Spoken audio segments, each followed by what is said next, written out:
Labas, Martynai. Labas. Labai džiaugiuosi, kad skiriai laiko šiandien pasikalbėti apie tavo naują projektą Ievų take 18 Kaunas. Papasakok truputėlį apie pačią projekto idėją. Kaip apskritai jinai gimė, nuo ko viskas prasidėjo? Ievų tako projektą kūrėme atsižvelgdami į sklypo unikalumą, privatumą, kūrėme pakeldami gyvenamasias erdves aukštyn, ten, kur šlaitą supa medžiai. Šioje gamtos oazėje architektūra šiuolaikiška leidžia mėgautis žaliakalnio peizažu ir miesto panorama. Pietvakarių terasa suteikia romantišką atmosferą ir išskirtinį komfortą, kuris dera su aplinka. Emocinis ryšys su gamta šiame projekte išlieka visuose aukštuose, dėl to suprojektavome didelius langus ir dvi erdves terasas į miesto ir miško pusės. Pats pastatas yra dvibutis, suformuoti yra atskiri tūriai, kaip atskiri butai. Turi per pirmą aukštą jungtį, kur yra įėjimas ir turi taip pat garažo išskirtinės tokias patalpas, kurios gali būti pritaikomos ofiso veiklai ar mažam kažkokiam apgyvendinimui. Prieigos galimos iš tikrųjų tiek iš lauko pusės, tiek iš vidaus po stogu, tai tas leidžia, tarkim, geru oru pasimėgauti aplinką, žaluma ir grįžti, pareiti namo tikrai po atvirų dangum.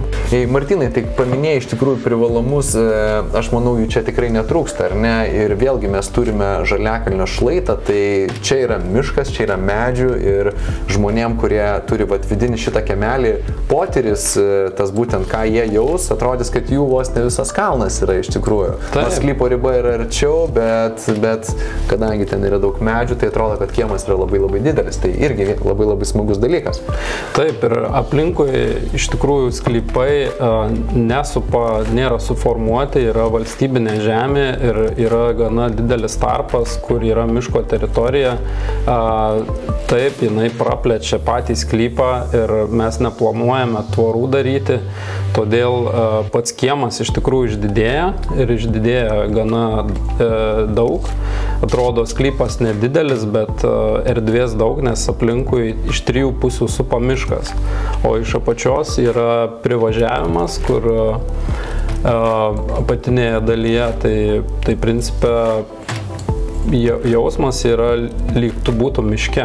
Man iš tikrųjų labai patinka jūsų šitie sprendiniai būtent kiemo, ar ne, kai mes turime svečių ar namiškio ateimą namo, galbūt ir čia per laiptus, išorinėje pusėje, galų galiai ir kurjeriai gali, ar ne, lengvai pasiekti. Taip. Bet kai mes grįžtame į garažą, mes turime ten savo laiptus ir mes patenkame tiesiai čia į vidų, ar ne, ir reiškia, mes jau praktiškai esam kaip ir name, nes jūs čia šitą vėlgi dalį uždengėte, tai nereikia eiti per lauką, ar ne?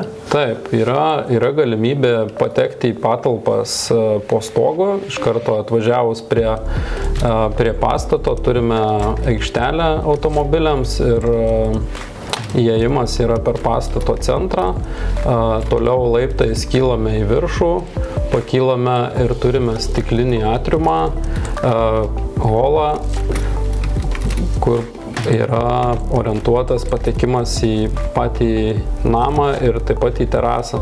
Aišku, dar vienas privalumas, kad iš lauko pareinant tu ateini ne tiesiai į tamburą kažkokią patalpą, bet patenki į savo terasą didelę ir kuri gali tikrai nustebinti, kad turės žalią sodą ant stogo.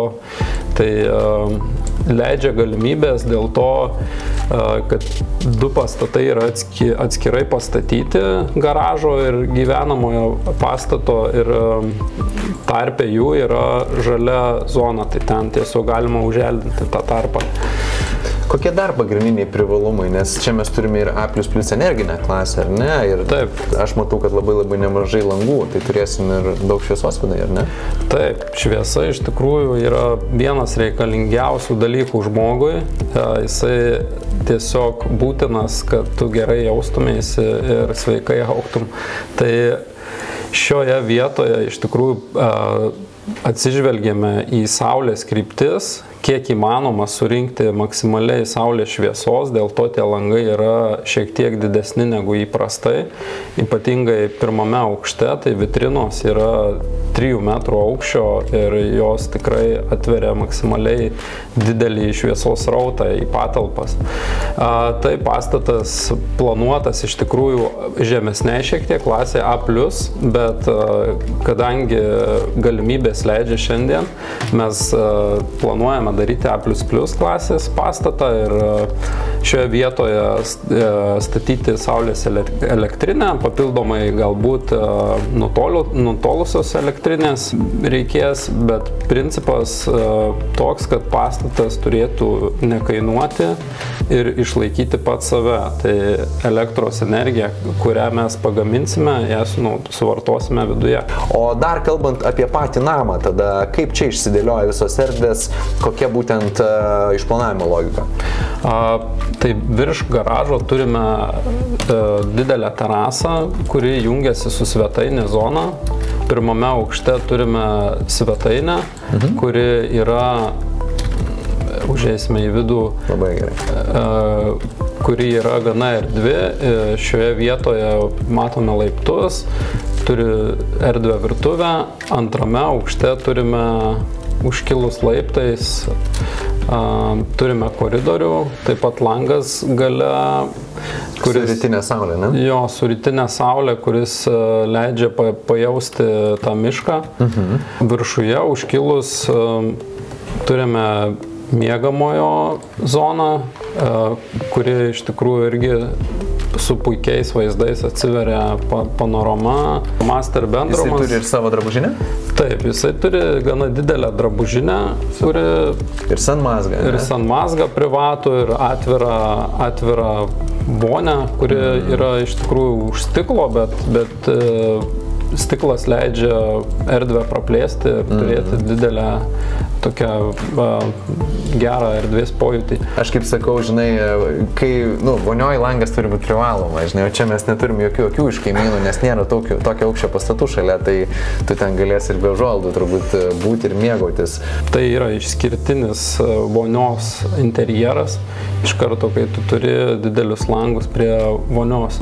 O trečias aukštas yra vaikų gyvenamieji kambariai. Arba darbo, ne, kažkiek tai? Gali būti ir darbo kambarys. Tam, kas labiau patinka. Taip, ir plane 2 kambariai orientuoti į miesto gal. Taip. Čia turime, reiškės, į vakarinę tokią labiau pusę, tą Neries visą upės. Taip, ne? Į Neries pusę turime 2 kambarius. Ir taip pat turime į pietryčių pusę dar vieną kambarį, kuris kartu atsisuka į miško erdvę. Tai jis dar šviesesnis, dar aukščiau, reiškia, dar daugiau rytinės saulės, ar ne? Tai galima turėti 2 miegamosius ar 3 miegamosius viršuje, plus apačioje tėvų, tai reiškia ir dideliai šeimai, ir kažkurį kambarį vėlgi transformuoti ar viršuje į darbo kažkokią zoną, ar apačioje, kur turime tą patalpą dėkingą virš garažo, tai reiškia, turime 190 daugmaž kvadratinių metrų bendrai visos erdvės, tai iš tikrųjų yra pakankamai šiai dienai vidutinio dydžio ir didesnio namas. Taip, plus turime garažą erdvų, kuris yra irgi pritaikytas 2 automobiliam ir plus kiemas yra, tai iš tikrųjų pakankamai nemažas namas. Žiūrint į Žaliakalnio kontekstą, tai namas turi privalumų dėl to, kad jisai orientuotas į panoramą ir į Neries slėnį. Ir bendrai toj situacijoje jisai labai geroj lokacijoje, tiesiog miestas ir senamiestis ranka pasiekiami.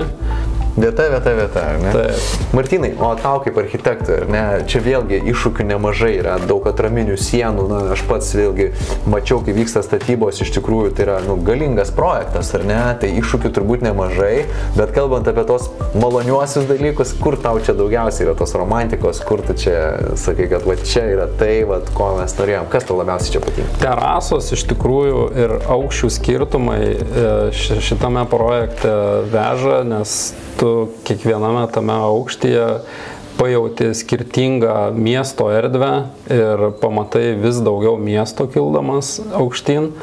Tai tas leidžia pasijusti iš tikrųjų nepakartojamai. Kituose aukštuose vaizdas į mišką irgi yra pribloškiantis, nes tai yra tiesiog dabar išliejom perdangą ir pasijauti miegamojo erdvė, kur tu ties lajom turėsi, žinai, miegamojo lovą. Tai yra tikrai netipinis pastatas ir tas atsiskleidžia kiekviename aukšte. Iš tikrųjų, aš tai manau vėlgi, kad unikalumas, vieta, šlaitas skubančiam žmogui, bet to pačiu norinčiam jaustis kaip miške, gyvenant mieste, neužsiimti žolės dideliais pjovimais, jeigu reikia, čia gali ir koks mini robotukas, ar pats ten tas kelis metrus gali ten tą žolės prisižiūrėti, ar ne? Ir vėlgi, tokie visi privalumai. Vėlgi, daug šviesos, garažas. Tai, Martynai, ačiū tau, nuostabus tavo ir tavo komandos MB Plotas įmonės architektų darbas, o mes tikimės, kad naujai gyventojai čia pajus tai, ką jūs norėjote, būtent, jog jie ir pajaustų, o tau linkiu kūrybinės sėkmės ir dar daugiau tokių projektų, kur jausmas po įgyvendinimo yra dar geresnis, negu kad pradžioj galvojot jį projektuoti. Tai ačiū tau. Dėkui tau.